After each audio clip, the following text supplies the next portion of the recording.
بسم اللہ الرحمن الرحیم.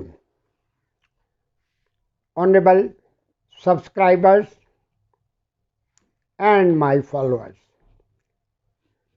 ایک مرتبہ ہم نے دوبارہ رضائے الہی کے ساتھ، منشاء الہی کے ساتھ اس محفل کو جمایا. گزشتہ محفل میں ہم اس بات پہ بات کر رہے تھے کہ جب میں نے الفیصل سینٹر سے رابطہ کر لیا، پڑھائی کا آغاز کر لیا، تو اچانک مجھے ریڈیو پہ ایک ڈرامے کا ڈائلاگ سننے کا موقع ملا. کوئی انڈین یہ کہہ رہا تھا کہ ماضی وہ وقت ہے کہ اگر خدا بھی چاہے تو اس کو واپس نہیں لا سکتا. تو میں نے انتہائی مایوسی کے ساتھ یہ سوچنا شروع کر دیا کہ اب میری عمر تقریباً 20 سال ہو چکی تھی.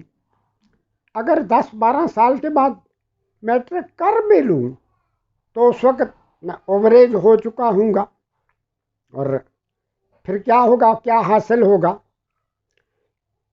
اس کے بعد لاتعداد لوگ پورے ملک سے جو ہائیلی کوالیفائڈ بلائنڈ لوگ تھے وہ آتے جاتے تھے، ملنا ملانا جو ہوتا تھا.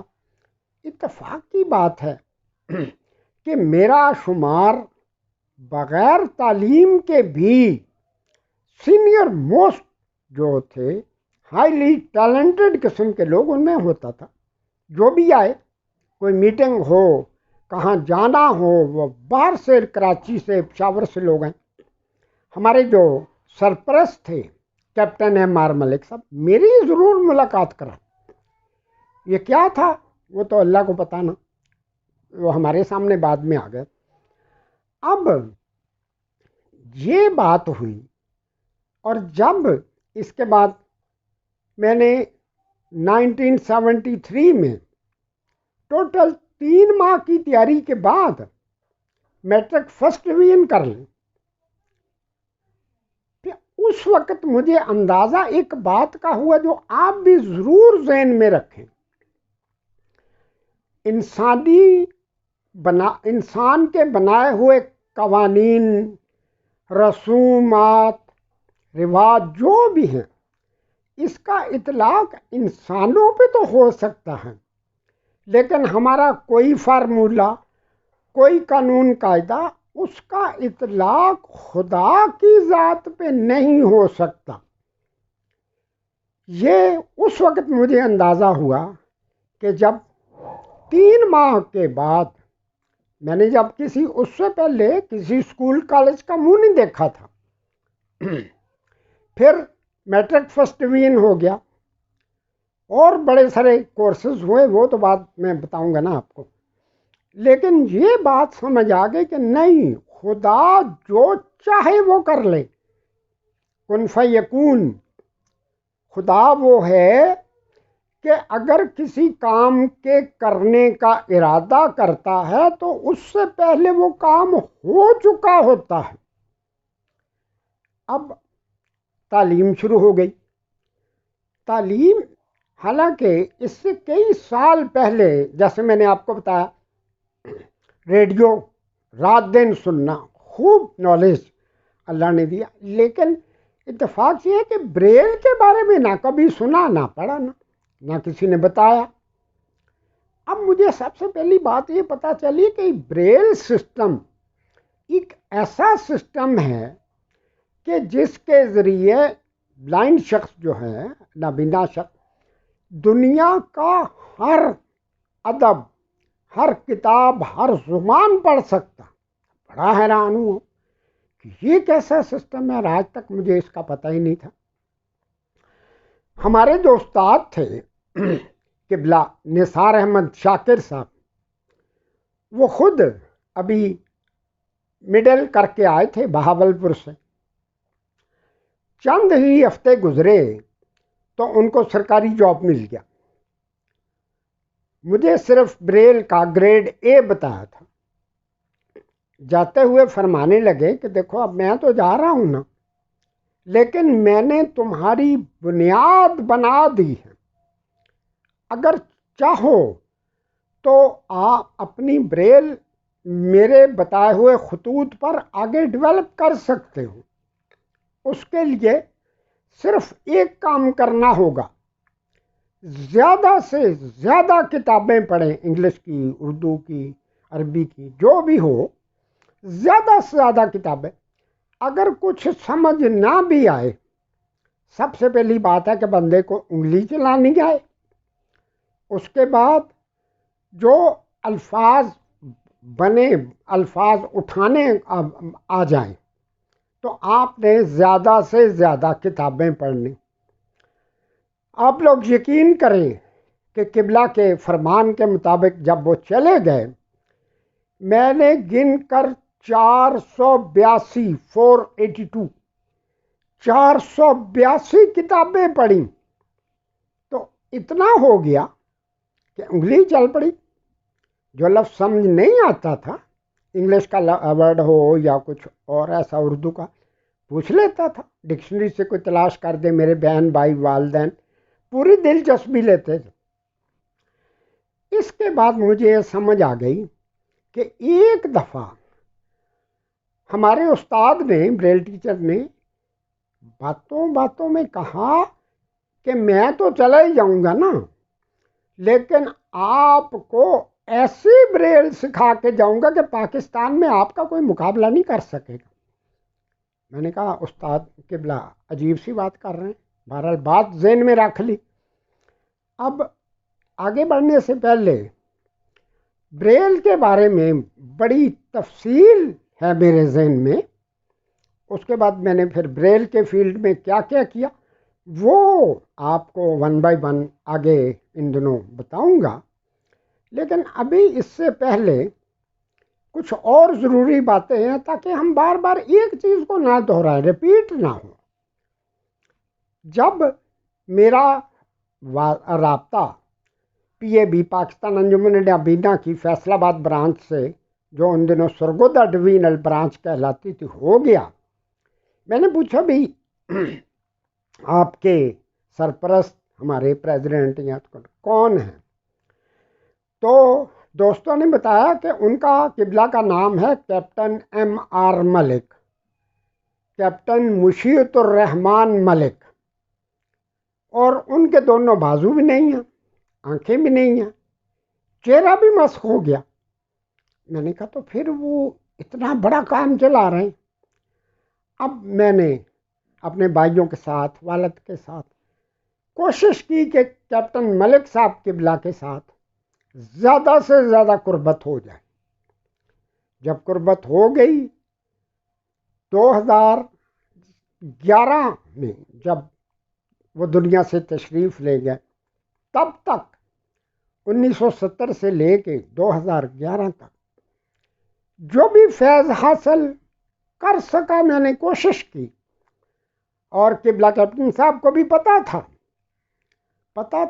جس کا انہوں نے اظہار تو ایسے کبھی نہیں کیا تھا، لیکن اللہ کے بندوں کو پتہ ہوتا ہے کہ وہ کیا کام کر رہے ہیں اور آگے جا کے کیا ہونا ہے.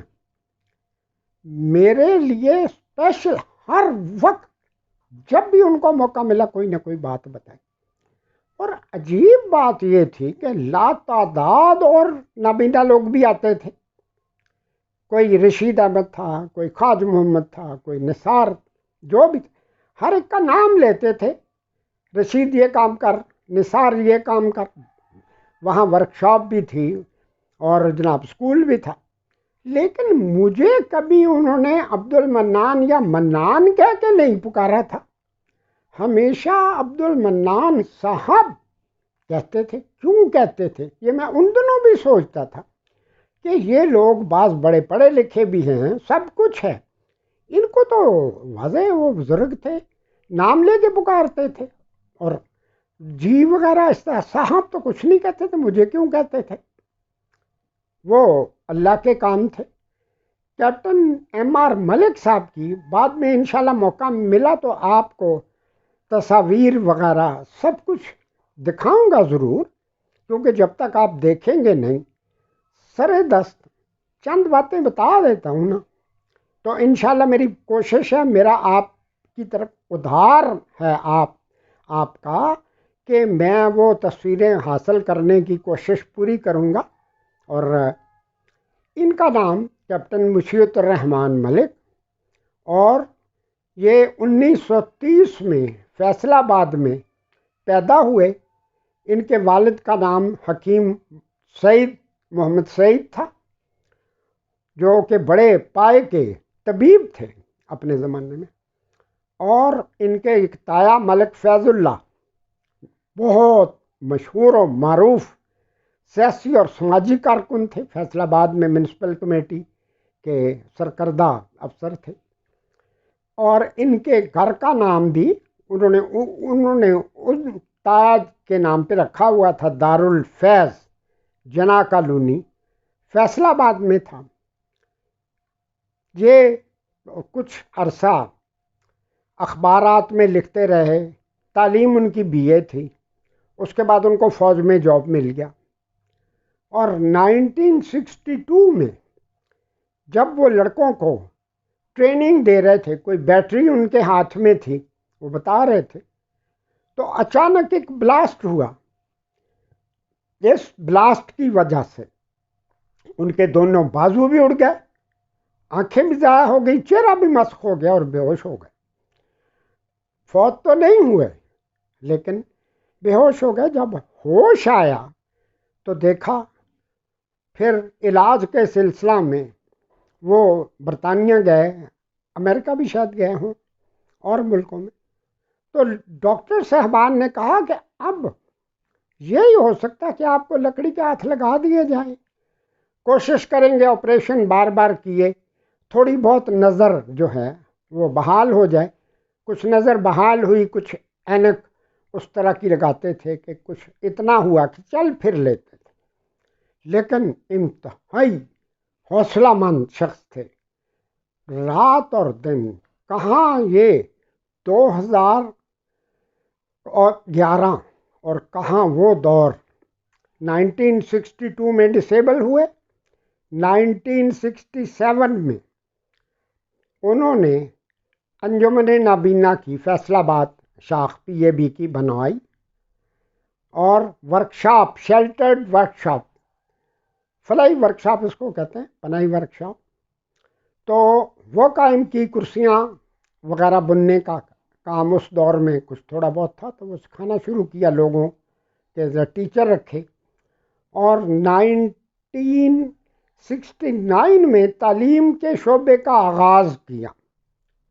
یہ بات بتاتے ہوئے مجھے انتہائی فخر اور اس سے پہلے اللہ کا شکر ادا کرتا ہوں کہ 1970 میں اس ادارے کا پہلا ریگولر اسٹوڈنٹ ہوا۔ کئی آئے کئی گئے، کسی کا دل نہ لگا، کوئی کچھ ہوا، کوئی نیا کام تھا، لیکن پوری تعلیم مکمل کر کے جہاں تک پہنچا، وہ تو آپ ہی اب سب جانتے ہیں نا کہاں تک پہنچا۔ لیکن یہ سارا اس فیض کا ہی نتیجہ ہے جو مجھے کیپٹن ایم آر ملک صاحب نے عطا فرمایا تھا، ان کے ذریعے میرے تک پہنچا تھا۔ اس کے بعد کیا کچھ ہوا؟ بہت کچھ ہوا، اور میرا خیال ہے آج کی نشست میں اتنا کافی ہے، بڑی باتیں ہیں۔ سب سے زیادہ مجھے خوشی اس بات کی ہے کہ آپ لوگ میری توقع سے زیادہ میرے ساتھ بھرپور تعاون کر رہے ہیں، بتا بھی رہے ہیں، ہم نے یہ دیکھا تھا، ہم نے وہ سنا۔ تو اچھی بات ہے کہ ہم پہلے اپنا ذہن مکمل کر لیں، پھر عوام کے پاس جائیں، اور جو بات کہیں ہمیں وہ جھوٹ نہ بولنا پڑے۔ تو انشاءاللہ کل بہت ساری باتیں ہوں گی، بشرطے کہ اللہ کی منظوری ہو، زندگی وفا کرے، اور آپ تیار رہیں ذہنی طور پہ کہ کیا ہوتا، اللہ جو چاہے وہی کچھ ہی ہوتا۔ کل باقی باتیں کریں گے۔ Thank you very much, best of all, جزاک اللہ۔